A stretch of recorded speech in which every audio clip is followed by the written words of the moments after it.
Hello friends, आपका स्वागत है हमारे इस यूट्यूब चैनल पे।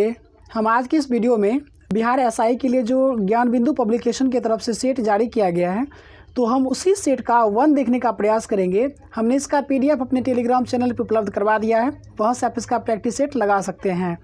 जैसा कि रोशन आनंद सर ने कहा है कि आपको इस बुक से आपके एग्ज़ाम में +15 क्वेश्चंस मिल जाएंगे, तो उसी अकॉर्डिंग हम भी देखने का प्रयास करेंगे। और मैंने टाइम देकर के समझने का भी प्रयास किया।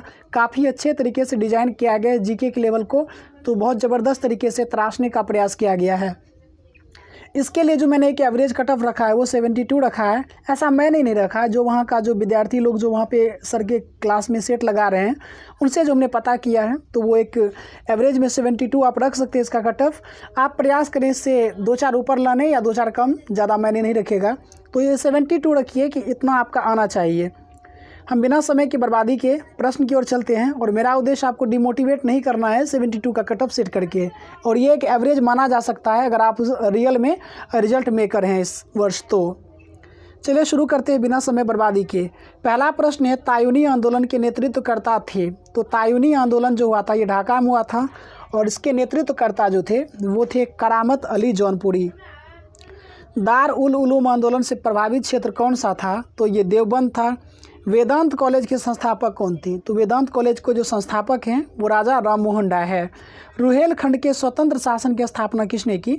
मतलब रुहेलखंड में स्वतंत्र शासन स्थापित किया वीर दाऊद और अली मोहम्मद खां। अहमद शाह अब्दाली ने कितनी बार भारत पर आक्रमण किया? 8 बार। बाबर ने 5 बार आक्रमण किया, और बाबर ने जो पहला आक्रमण किया था सन 1519 में किया, और गजनबी ने 17 बार आक्रमण किया। अब कुछ लोग कमेंट करेंगे कि बहुत जल्दी करवा रहे हैं, तो देखिए हमने इसका पीडीएफ दे रखा है। हम आपका टाइम यहाँ नहीं लेना चाहेंगे, केवल आप इस रिवीजन के लिए इसे देख सकते हैं। पीडीएफ दे दिया गया टेलीग्राम पे, आप वहाँ से प्रैक्टिस कर सकते हैं। किस युद्ध में मराठा, हैदराबाद और अंग्रेज़ों की संयुक्त सेना मैसूर के खिलाफ लड़ रही थी? तो तृतीय आंग्ल मैसूर युद्ध जो 1790 से 92 तक चला, इसमें मराठा, हैदराबाद और अंग्रेज़ों की संयुक्त सेना मैसूर के खिलाफ लड़ रही थी। 1824 में बैरकपुर में सैन्य विद्रोह के दौरान बंगाल के गवर्नर जनरल कौन थे? तो 1824 में जो बैरकपुर में सैन्य विद्रोह हुआ उसमें लॉर्ड एमहर्स्ट रहे। चूँकि 1813 से लेकर 1823 तक का जो काल था वो लॉर्ड हेस्टिंग का था, तो ये इस पीरियड में आएंगे नहीं। विलियम बेंटिक का देखा जाए तो 1828 से 35 का है, जबकि 1823 से लेकर 1824 से 28 के बीच का जो पीरियड था ये था लॉर्ड एमहर्स्ट का। तो बैरकपुर का जो विद्रोह हुआ ये लॉर्ड एमहर्स्ट के काल में। एमहर्स्ट के काल में ही पहली बार 1826 में प्रथम आंग्ल बर्मा युद्ध हुआ, लॉर्ड एमहर्स्ट के काल में। और आंग्ल बर्मा युद्ध जो पहला था ये समाप्त हो गया करके यांडबू की संधि के तहत, जो 1826 में हुआ। दूसरा आंग्ल बर्मा युद्ध की बात करें तो 1852-26 में हुआ, और उसके 2 गुने वर्ष 52 में हुआ। उसके बाद तीसरे बार जो हुआ 1885 में हुआ, तृतीय आंग्ल बर्मा युद्ध, जो कि डफरिन के काल में हुआ था। ताना भगत आंदोलन से प्रभावित क्षेत्र कौन सा था? तो ये बिहार था। मैं हृदय से तुम्हारे साथ हूँ और संस्कृति में से भी तुम ही लोगों में से एक हूँ, ऐसा कथन है एनी बेसेंट का। एनी बेसेंट कांग्रेस के अध्यक्ष बनने वाली पहली महिला थी, न कि भारतीय महिला। पहली भारतीय महिला पूछा जाए तो 1925 का कानपुर अधिवेशन में श्रीमती सरोजनी नायडू पहली भारतीय महिला अध्यक्ष थी कांग्रेस की। और एनी बेसेंट से रिलेटेड आप क्वेश्चन याद रखेंगे कि इन्होंने 20 अगस्त 1917 को होम रूल लीग आंदोलन को समाप्त कर दिया। हालांकि सितंबर 1916 में इनका प्रारंभ हुआ, और 20 अगस्त 1917 को एनी बेसेंट ने समाप्त कर दिया होम रूल लीग आंदोलन को। दिल्ली दरबार मतलब द्वितीय दिल्ली दरबार कब आयोजित किया गया? तो ये सन 1800, पहले हम बता दें आपको इतिहास इसका। तो टोटल 3 बार दिल्ली दरबार आयोजित किया गया। 1877 में लॉर्ड लिटन के काल में, 1903 में लॉर्ड कर्जन के काल में, उसके बाद फिर 1911 में लॉर्ड हॉर्डिंग द्वितीय के काल में। तो दूसरा पूछ रहा है तो 1903 का हो जाएगा। सबसे पहले इतिहास को 3 भागों में किसने बांटने का प्रयास किया? तो याद रखेंगे कि यह है क्रिस्टोफ सेलियरस, जो कि जर्मनी के विद्वान थे। 4 वेदों को मतलब चारों वेदों को सम्मिलित रूप से क्या कहा जाएगा? तो उन्हें कहा जाता है संगीता, जबकि वेदों को अपौरुषेय कहा गया है क्योंकि उनकी रचना देवताओं के द्वारा की गई है, तब ये सही होता। लेकिन पूछा जा रहा है कि चारों वेदों के सम्मिलित रूप को कहेंगे संगीता। वेदों को समझने और पढ़ने के लिए सुविधा हो, इसके लिए वेदांग की रचना की गई है। वेदांग की संख्या 6, जबकि वेदांतों की संख्या 108। उपनिषद को ही वेदांत कहते हैं। कोटदिजी के खोजकर्ता कौन है? तो ये कोटदिजी है तो फजल अहमद है। कालीबंगा के खोजकर्ता थे अमलानंद घोष, बीके लाल, बीपी थापर इत्यादि। जबकि मैके ने चनहुद्रों का खोज किया। और दयाराम साहनी से रिलेटेड आप हमें कमेंट करके बताइए कि इन्होंने किसका खोज किया, मोहनजोदड़ो या फिर हड़प्पा। आपको 2 विकल्प दिया जा रहा है और इस वीडियो का पहला प्रश्न आपसे पूछा जा रहा है कि दयाराम साहनी किससे संबंधित है, हड़प्पा के उत्खनन से या मोहनजोदड़ो। विशेष रूप से बताना किससे संबंधित थे। प्रश्न देखते हैं आगे कि किस जैन तीर्थंकर को भगवान कृष्ण का निकट संबंधी बताया गया है। तो जैन धर्म के जो 22वें तीर्थंकर थे अरिष्टनेमी, इन्हें भगवान कृष्ण का निकटतम माना गया है। आपको बता दें कि जैन धर्म में 24 तीर्थंकर हुए हैं। प्रथम जो थे आदिनाथ या ऋषभ देव थे, उनका प्रतीक चिन्ह वृषभ, वृषभ मतलब बैल या सांड कह सकते हैं। दूसरे जो थे अजितनाथ थे, इनका प्रतीक था हाथी। तीसरा होगा संभवनाथ और इनका जो प्रतीक था वो सैंधव मतलब घोड़ा कह सकते हैं। चौथे जो थे वो थे अभिनंदन और इनका प्रतीक चिन्ह था बंदर। 5वें जो थे ये सुमतिनाथ थे और इनका जो प्रतीक था वो था चकवा। तो मुझे यहाँ तक पता है कि ऊपर से 5 आप याद कर लेंगे और नीचे फिर 21 से कर लेंगे। तो 21वें जो थे नेमिनाथ थे, जिनका था नीलकमल। 22वें अरिष्टनेमी, इनका प्रतीक चिन्ह था शंख। 23वें थे पार्श्वनाथ, इनका प्रतीक था सर्प। जबकि 7वें थे समपार्श्वनाथ, जिनका प्रतीक चिन्ह था स्वास्ति। और 22वें तीर्थंकर तो अरिष्टनेमी हो गए। 23वें पार्श्वनाथ, 24वें महावीर थे और इनका प्रतीक चिन्ह था सिंह। तो ये इतने इंपॉर्टेंट क्वेश्चन हमने करवा दिया। आप इससे चाहे तो थोड़ा स्किप करके 10 सेकंड बैक करके आप इसे फिर से सुन सकते हैं। वह कौन सा ग्रंथ यह बताता है कि अशोक शैव धर्म का उपासक था? तो कल्हन की रातरंगिनी से पता चलता है कि अशोक शैव धर्म का उपासक था। किस युद्ध के दौरान बाबर ने जिहाद का नारा दिया? तो जिहाद का नारा दिया था खनवा युद्ध, जो कि 17 मार्च 1527 को हुआ। पानीपत का पहला युद्ध 21 अप्रैल 1526 में हुआ और इसे जीतने के बाद बाबर ने कलंदर की उपाधि ली और गाजी का उपाधि लिया खनवा युद्ध के जीतने के बाद। और अगर मुगल साम्राज्य के स्थायित्व के दृष्टिकोण से महत्वपूर्ण युद्ध पूछा जाए तो खनवा का युद्ध, लेकिन मुगल साम्राज्य स्थापना के लिए जो उत्तरदायी युद्ध था वो था पानीपत का युद्ध। अकबर ने किस वर्ष अपनी राजधानी स्थानांतरित कर लाहौर को बनाया? तो अकबर ने जो राजधानी बनाया 1585 में बनाया लाहौर को। 1582 में दिन ए इलाही का घोषणा किया। 1583 में इलाही संबत और 1587 में जो किया था इलाही गज का शुरू किया। और 1573 में अकबर ने करोड़ी नामक अधिकारी की नियुक्ति की। 1579 में मजहर की घोषणा किया था अकबर ने।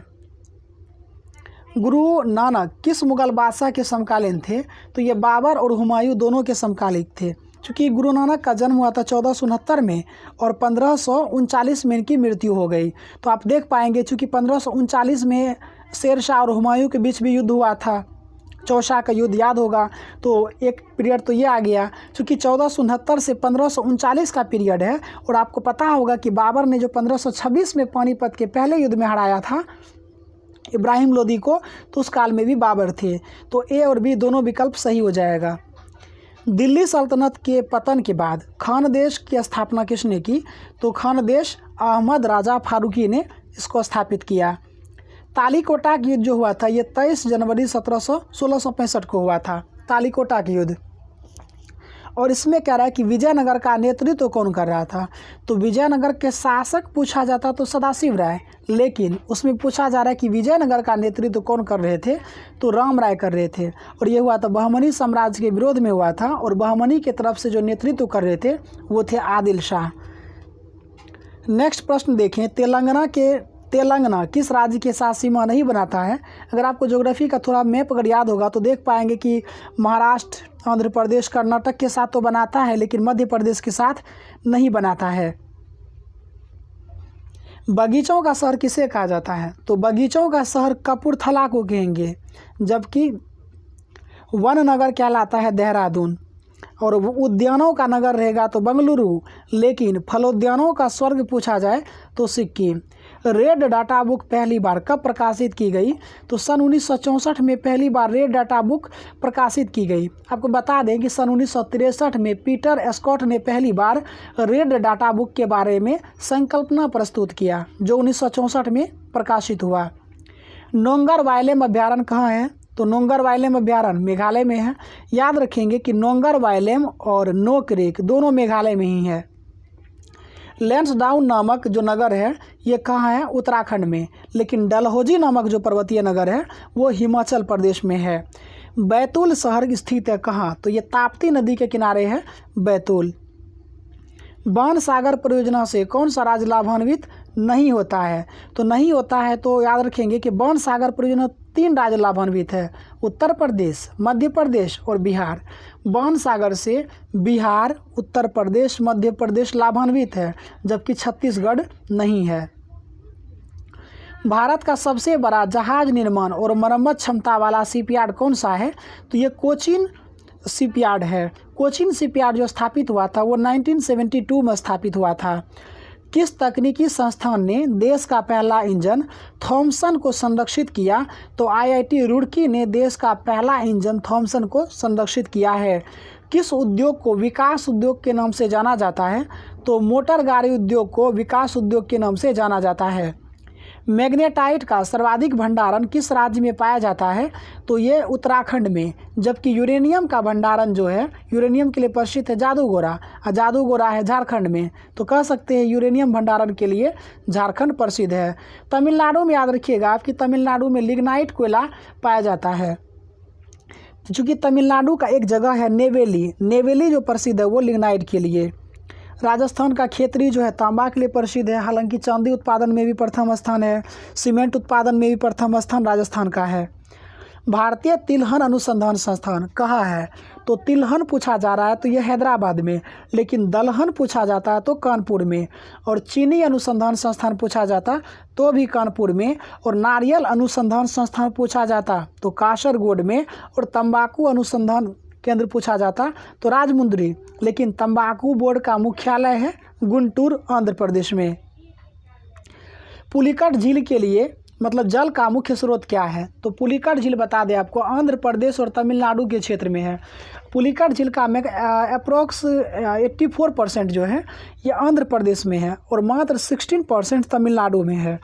तो इसमें अरानी, स्वर्णमुखी और कालंजी तीनों नदी से जल प्राप्त होता है। तिहाई मुख बांध किस नदी पर है?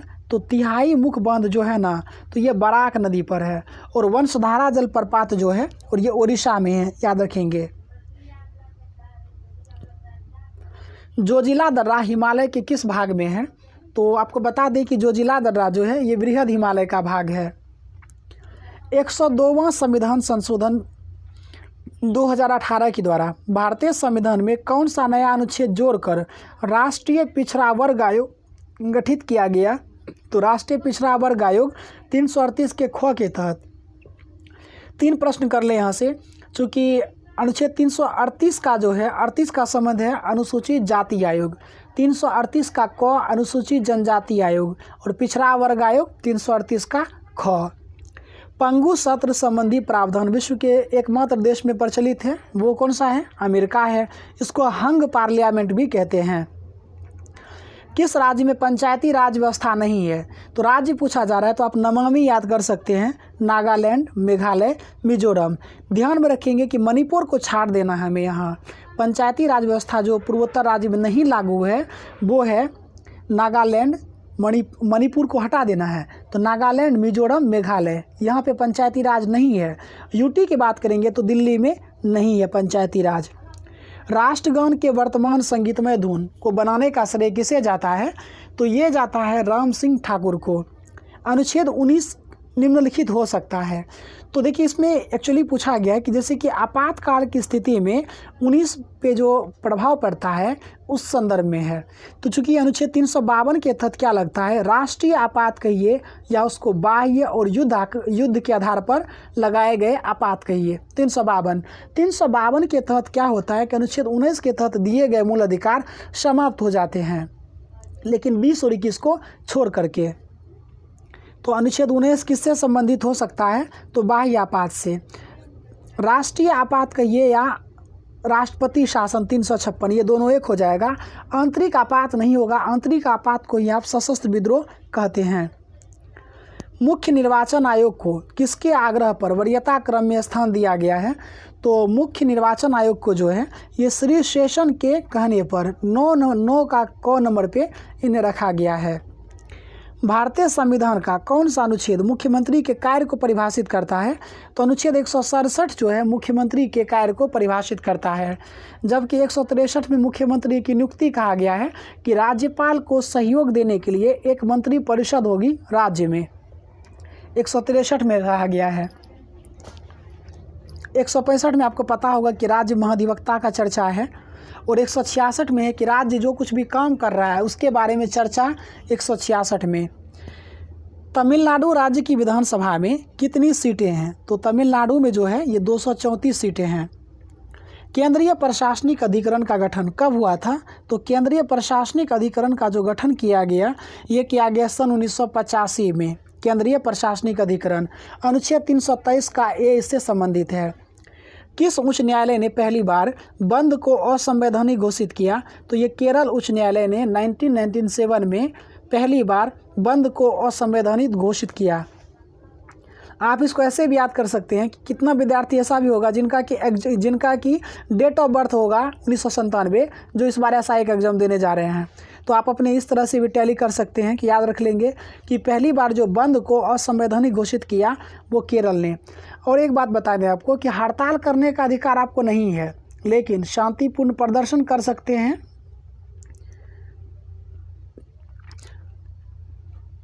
भूतपूर्व सांसदों के लिए पेंशन की व्यवस्था कब से प्रारंभ की गई? तो ये 1976 से किया गया है भूतपूर्व सांसदों के लिए पेंशन की व्यवस्था। भारत के संविधान में किसका उल्लेख नहीं है? तो याद रखेंगे विश्वास प्रस्ताव का है, विपक्ष का नेता भी है, महाभियोग भी है, लेकिन अविश्वास प्रस्ताव का उल्लेख संविधान में नहीं है।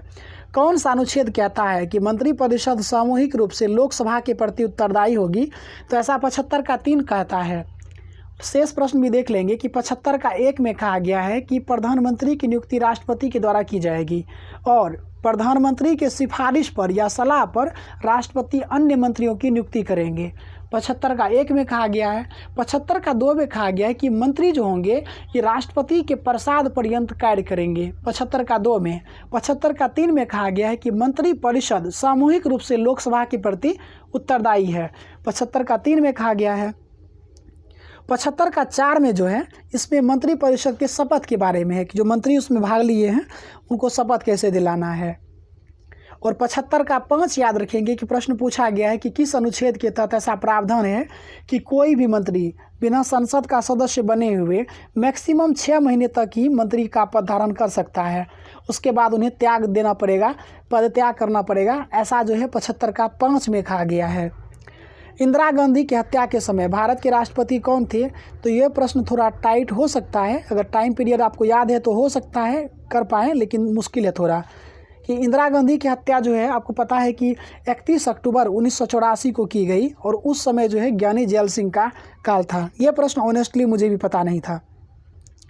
इंदिरा गांधी राष्ट्रीय वृद्धापन पेंशन योजना किस अनुच्छेद के तहत दिया जाता है? तो अनुच्छेद 41 में है। आपको बता दें कि अनुच्छेद 41 में ही काम का अधिकार भी है। प्रधानमंत्री का 15 सूत्रीय कार्यक्रम कब प्रारंभ हुआ? तो ये 2005 में प्रारंभ हुआ। अधोलिखित में किस पदार्थ में हाइड्रोजन बंधन पाया जाता है?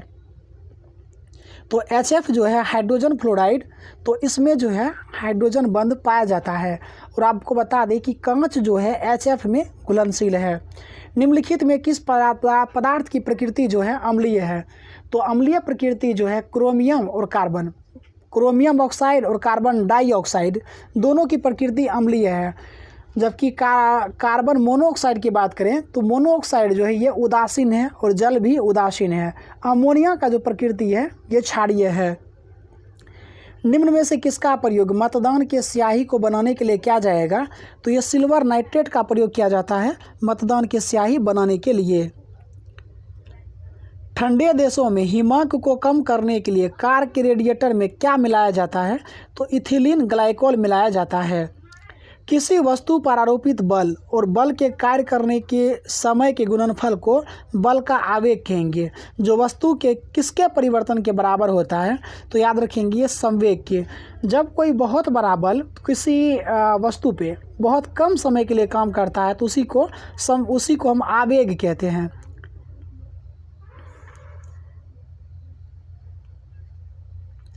लास्ट प्रश्न ये देखते हैं कि जब जल को अगर 0 डिग्री सेंटीग्रेड से 10 डिग्री सेंटीग्रेड तक गर्म करेंगे तो आयतन पे क्या प्रभाव पड़ेगा, तो 4 डिग्री सेंटीग्रेड तक आयतन कम होगा और उसके बाद फिर बढ़ेगा। तो ये उत्तर होगा। याद रखेंगे कि 4 डिग्री सेंटीग्रेड पर आयतन न्यूनतम और घनत्व अधिकतम होता है, और इसका सेम उल्टा कर दीजिए 0 पे, तो 0 पे जो होगा घनत्व न्यूनतम, आयतन अधिकतम होगा। वेंचुरीमीटर किसके सिद्धांत पे काम करता है, तो ये पास्कल के नियम पे नहीं बल्कि बर्नौली के नियम पे काम करता है। विचार कीजिए, मनुष्य का कुछ विकल्प दिए गए हैं, बताना है कि तीर्थ श्रेणी के उत्तोलक कौन है। तो तीर्थ श्रेणी के जो उत्तोलक होते हैं उसमें लोड यानी कि भार जो होता है वो बीच में होता है, आपका जो प्रयास किया जाता है वो बीच में होता है। इससे आप एक कल्पना के रूप में देख सकते हैं कि जैसे मनुष्य का हाथ और चिमटा, इसमें जो आप बल लगाते हैं वो बीच वाले हिस्से में लगाते हैं बल, और आगे के हिस्से से पकड़ने का काम करते हैं, ये तीर्थ श्रेणी। जबकि प्रथम श्रेणी के अगर पूछा जाए तो जिसमें बीच में पेंच लगा हो, आप ऐसे उदाहरण के तौर पे 1-2 उदाहरण याद रखें, अवश्य कर लेंगे आप, जैसे कैंची, सरोता नहीं, पिलास हो सकता है, साइकिल का ब्रेक हो सकता है, और हैंडपंप का जो नल होता है वो हो सकता है। ये प्रथम श्रेणी जिसमें पेंच होता है। जबकि द्वितीयक श्रेणी को उत्तोलक में है, बीच में लोड दिया जाता है। लोड कहने का मतलब आप जिस चीज़ पे कोई काम संपादित करवाना चाहते हैं, सपोज कि आप सुपारी काटना चाहते हैं तो सुपारी को आप बीच में रखते हैं, एक तरफ आपका प्रयास रहता है और एक तरफ जो होता है आपका फलक्रम होता है। तो ये जो होता है द्वितीयक श्रेणी में उदाहरण में आप याद रखेंगे नींबू निचोड़ने की मशीन, चूँकि नींबू आपको निचोड़ना है वो बीच में रखते हैं और एक तरफ आपका प्रयास रहता है और एक तरफ फलक्रम रहता है। नींबू निचोड़ने की मशीन हो गया। एक पहिया की ट्रॉली गाड़ी जो होता है वो हो सकता है, दूसरा आप सरोता कह सकते हैं। तो ये द्वितीयक श्रेणी के उत्तोलक हैं। तो दिए गए विकल्प में आप 1 और 3 चयन कर लेंगे। मैं आशा करता हूं कि आपको ये अच्छा लगा होगा और ये शायद आप सुन पाए होंगे और समझ पाए होंगे। ताप में अगर 1 डिग्री सेंटीग्रेड वृद्धि कर दे तो क्या होगा, तो अगर तापमान में अगर 1 डिग्री सेंटीग्रेड अगर तापमान वृद्धि कर दिया जाए वायु में, तो ध्वनि का वेग बढ़ता है। ध्वनि का वेग कितना होता है, 61 सेंटीमीटर 61 सेंटीमीटर प्रति सेकंड बढ़ता है, या कह सकते हैं 0.61 मीटर पर सेकंड बढ़ता है। निम्न में से किस पदार्थ के ताप में वृद्धि होने पर प्रतिरोध कम हो जाएगा, तो कार्बन। चूँकि धातु और अधातु का कॉन्सेप्ट है, आपको पता होगा कि धातु जो होते हैं विद्युत के चालक होते हैं, और जो धातु होते हैं उस पर अगर ताप बढ़ा दिया जाए तो प्रतिरोध उसका बढ़ जाएगा। प्रतिरोध और चालकता में विपरीत संबंध होता है। प्रतिरोध अगर बढ़ जाएगा तो चालकता कम हो जाएगी। प्रतिरोध का मतलब होता है रुकावट, और जितना भी धातु होता है उसका प्रतिरोध बढ़ जाता है गर्म करने पर और चालकता घट जाएगी, और जितना भी अधातु होगा उसका प्रतिरोध घट जाता है ताप बढ़ाने पे और उसकी चालकता बढ़ जाती है। प्रतिरोध और चालकता में विपरीत संबंध होता है। तो पदार्थ क्या कह रहे हैं कि ताप में वृद्धि करने पर प्रतिरोध कम हो जाएगा। प्रतिरोध कम हुआ इसका मतलब है कि उसकी चालकता बढ़ेगी, इसका मतलब है कि वो अधातु होगा। तो दिए गए विकल्प में कार्बन अधातु है। रक्त में लाल रक्तकण की संख्या किससे मापी जाती है, तो ये हीमोसाइटोमीटर से आरबीसी की संख्या ज्ञात की जाती है। निम्नलिखित में कौन बर्ड फ्लू वायरस है, तो बर्ड फ्लू को एवियन इन्फ्लुएंजा वायरस भी कहते हैं। एवियन फ्लू वायरस कहते हैं बर्ड फ्लू को, और इसका जो सूत्र ये जो इसका सिंबल है वो H5N1 है। रक्त का पीएच मान 7.4 होता है। तो दिए गए विकल्प में देखिए आप बी नंबर का ऑप्शन दिख रहा है कि 7 से अधिक लेकिन 8 से कम है। तो रक्त जो है ना तो ये कम क्षारीय है। पायरोडॉक्सिन को क्या कहा जाता है, तो पायरोडॉक्सिन क्या है, तो विटामिन B6 को पायरोडॉक्सिन कहते हैं। थाइमस हार्मोन का क्या काम होता है, ये लैंगिक परिपक्वता में वृद्धि करता है, बिल्कुल सही है, वृद्धि करता है, इसमें भी सहायक है, और लिम्फोसाइट के निर्माण में भी सहायक है। तो सभी सही है। निम्न में से किसमें कंकाल तंत्र पाया जाता है, तो अगर आप इसमें थोड़ा सा अगर एक अगर आपने देखा होगा इन चीज़ों को तो समझ पाएंगे। जोंक में कंकाल मतलब क्या हड्डी होता है? नहीं है। कॉकरोच में भी नहीं पाया जाता है, ऑक्टोपस में भी नहीं पाया जाता है। तो इसका सही जवाब हो जाएगा मछली। लेकिन शार्क में हड्डी नहीं होता है, शार्क में अस्थियों की संख्या 0। शुक्राणु और अंडाणु का निर्माण कैसे होता है? तो शुक्राणु और अंडाणु का जो निर्माण होता है वो मियोसिस के द्वारा। तो मतलब कि अर्धसूत्री विभाजन के द्वारा शुक्राणु और अंडाणु मतलब कि जनन कोशिका का जो विभाजन होता है वो मियोसिस कहलाता है, अर्धसूत्री विभाजन के द्वारा। जबकि कायिक कोशिका में समसूत्री विभाजन होता है। प्रोटोजोआ और शैवाल में जो होता है असूत्री विभाजन होता है, एमाइटोसिस कहते हैं। एस्फिक्सिएशन रोग किसके कारण होता है? अगर पानी में ऑक्सीजन की मात्रा बढ़ जाए तो उसको कहते हैं एस्फिक्सिएशन रोग। निम्नलिखित धातु में कौन अमलगम नहीं बनाएगा? तो किसी भी अमलगम का आवश्यक तत्व पारा होता है। पारा जो है लोहा के साथ अमलगम नहीं बनाता है। गन मेटल क्या है? तो गन मेटल किसको कहेंगे? तो गन मेटल मिश्रण पूछ रहा है कि तांबा, टीन और जस्ता। तो तांबा, जस्ता, टीन का मिश्रण है गन मेटल। जंग लगने पर लोहे का भार क्या होता है? तो ये जंग लगेगा तो लोहे का भार बढ़ जाएगा। केपलर के महाकाशीय गति के तीसरे नियम के अनुसार सूरज से माध्य दूरी r किस प्रकार कक्षीय गति t से परिवर्तित है? तो ये जो है माध्य गति और कक्षीय गति के बीच क्या संबंध है? तो ऑप्शन नंबर सी आपको दिख रहा है, t² जो है अनुपाती है r³ का। तो बाकी r क्या है, t क्या है ऊपर दिया गया है, आप पढ़ सकते हैं। यहाँ पे आप 75 का देखिए, यहाँ पे बहुत अच्छा इंपॉर्टेंट क्वेश्चन है, इसे रट लेना ही ज़्यादा उपयुक्त प्रतीत होता है। तो याद रखिए कि मॉन्ट्रियल प्रोटोकॉल कब हुआ था? तो मॉन्ट्रियल जो हुआ था 1987 में हुआ, और उसके बाद और क्योटो जो हुआ था ये 1997 में हुआ था। रियो शिखर सम्मेलन जो हुआ 1992 में हुआ था, और सतत विकास सम्मेलन जो हुआ था ये 2002 में हुआ था। तो ऑप्शन नंबर बी सही होगा। इसको हर्राफ याद कर लेना ज़्यादा उचित लगता है। ये मैथ का प्रश्न है, इससे आप देख पाएंगे, इसे आप स्वयं सॉल्व करें। अगर नहीं होता है तो कमेंट कीजिएगा, हम आपको टेलीग्राम पे इसका सॉल्यूशन दे देंगे।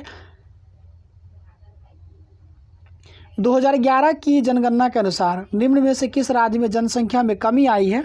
तो ये नागालैंड में है ना, तो ऋणात्मक में चला गया, माइनस में 3.1 या कुछ प्रतिशत।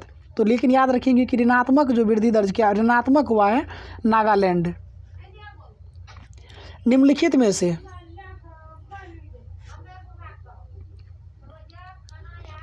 में किस वर्ष संयुक्त राष्ट्र संघ ने परम गरीबी की परिभाषा अंगीकृत किया? तो परम गरीबी जो है ये 1994 में संयुक्त राष्ट्र ने परम गरीबी को परिभाषित किया। निर्धनता का जो दुष्चक्र का सिद्धांत दिया, ये दिया था नर्क्से ने। नर्क्से ने निर्धनता का दुष्चक्र सिद्धांत दिया था। HDI मतलब ह्यूमन डेवलपमेंट इंडेक्स में किसको शामिल नहीं किया जाता है जब उसको गणना करना होता है? तो जीवन प्रत्याशा है, शिक्षा है, प्रति व्यक्ति आय है। तो HDI के 3 आधार बिंदु हैं, जन्म के समय जीवन प्रत्याशा, शिक्षा का स्तर और प्रति व्यक्ति आय। सामाजिक असमानता ये नहीं है। तो पूछा जा रहा है कि नासा और इसरो का संयुक्त मिशन क्या है? तो ये जो होगा ना, ये डबल डायडाड सिस्टम का पहला है ये, और इसे नासा और इसरो दोनों ने मिलकर बनाया है और इसको नाम दिया है निसार। हाल ही में वैज्ञानिकों ने किस ग्रह पर फॉस्फीन गैस का पता लगाया है? तो ये शुक्र ग्रह पर हाल ही में वैज्ञानिकों ने फॉस्फीन गैस का पता लगाया है। तुर्की ग्रैंड प्रिक्स 2021 का खिताब किसने जीता? तो वोल्टेरी बोट्टास ने मैक्स वर्स्टैपन को हराकर जीता है। तुर्की ग्रैंड प्रिक्स का खिताब जीता है वोल्टेरी बोट्टास ने। 16 जुलाई 2021 को सुरेखा सिकरी का निधन हो गया। वह क्या थी? तो वह जो थी एक अभिनेत्री थी। विश्व का सबसे लंबा पैदल यात्री सस्पेंशन ब्रिज कहाँ खोला गया है? तो ये जो खोला गया है पुर्तगाल में। इधर ज़्यादा कुछ डिस्कशन करने योग्य नहीं है, इसलिए हम यहाँ पे डिस्कशन में टाइम बर्बाद नहीं करेंगे, केवल क्वेश्चन आंसर देखेंगे। बाकी आप बुक से पढ़ रहे होंगे, एडिटोरिया या SPD से पढ़ सकते हैं। तो पंजाब का जो 23वां जिला बना है ये बना है मलेरकोटला। मई 2021 में सुर्खियों में रहे अटलांटिक को पार करने वाले पार करने के लिए तैयार। विश्व के पहले मानव रहित पोत का क्या नाम है? तो मे फ्लावर 400। अटलांटिक महासागर को पार करने वाला पहला आर्टिफिशियल इंटेलिजेंस जहाज जो है ये मे फ्लावर 400 है।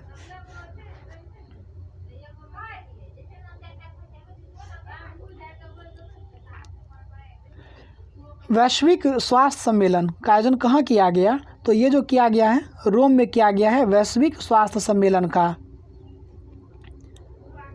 अब कह रहा है कि 12 जनवरी से 2 फरवरी 2021 के मध्य पश्चिम बंगाल में वन विभाग के द्वारा पहली बार जल पक्षियों की गणना की गई। जल पक्षी की गणना की गई पश्चिम बंगाल में। इसके बारे में क्या सही है? सही नहीं है। तो यह जनगणना 35 विभिन्न स्थानों पर की गई, यही गलत है। बाकी सुंदरवन सहित इस राज्य के आर्द्रभूमि के जल पक्षी की गणना की गई। अब यहाँ जल पक्षियों की संख्या 65 पाई गई है। पहली बार सुंदरवन में काले गले वाले ग्रीव पक्षी का भी पता चला है। हाल ही में किस राज्य ने पहला ब्रेस्ट मिल्क बैंक खोला? केरल में। हालांकि भारत का पहला जो प्रारंभ किया गया था वो महाराष्ट्र में, लेकिन रिसेंटली जो लॉन्च किया गया है वो केरल में। निर्वाचन आयोग ने 5 राज्य की विधानसभाओं के लिए हुए आम चुनाव 2021 के परिणाम घोषित किए हैं। इस तथ्य पर आपको विचार करना है।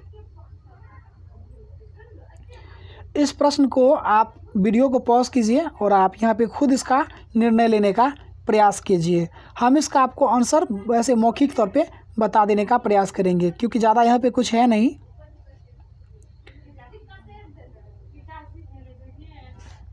नाइन्टी 95 का जो आंसर होगा वो डी है, मतलब दिए गए सभी विकल्प सही है।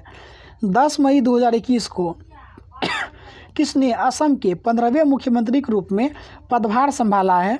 तो असम के जो 15वें मुख्यमंत्री बने हैं ये हेमंत बिस्वा शर्मा बने हैं। 47वां शिखर सम्मेलन जो मध्य G7 राष्ट्रों का 47वां शिखर सम्मेलन जो आयोजन किया गया ये ब्रिटेन के कार्नवाल में किया गया। तो ऑप्शन नंबर ए सही हो जाएगा। 98 में क्या क्वेश्चन है कि हाल ही में जारी fast tracking freight in India a roadmap for clean and cost effective goods transport नामक रिपोर्ट के संबंध में विचार करें। इसमें बताना है कि कौन सा कथन सही है। तो इसका जो सही जवाब हो जाएगा वो 2 और 3 सही है। वित्त मंत्रालय के द्वारा जारी किया गया तो ये बिल्कुल गलत है। और इसमें नाइट्रोजन से रिलेटेड 2040 तक जो 60% कमी करने का रखा गया मामला ये भी नहीं है। 99 का देखने का प्रयास करें तो 17 अक्टूबर 2021 को संपन्न बैडमिंटन प्रतियोगिता योनेक्स डच ओपन 2021 का खिताब लोह किन येव ने किसे पराजित करके जीता है? तो ये जो जीता है लक्ष्य सेन को पराजित करके। अगस्त 2021 में संपन्न शतरंज प्रतियोगिता बार्सिलोना ओपन 2021 का खिताब किसने जीता है? तो ये जीता है SP सेथुरमन ने। अगस्त 2021 में संपन्न शतरंज प्रतियोगिता बार्सिलोना ओपन 2021 का खिताब जीता है SP सेथुरमन ने। बाकी इसका PDF आप हमारे टेलीग्राम पे मिल जाएगा। फुल एक्सप्लेनेशन के साथ हमने वहाँ पे दे दिया है। टेलीग्राम का लिंक हमारे इस वीडियो के डिस्क्रिप्शन बॉक्स में दिया गया है, आप वहाँ से देख सकते हैं। बाकी अगर शब्दों के प्रवाह में किसी प्रकार की त्रुटि रही होगी तो उसे आप मानवीय भूल कर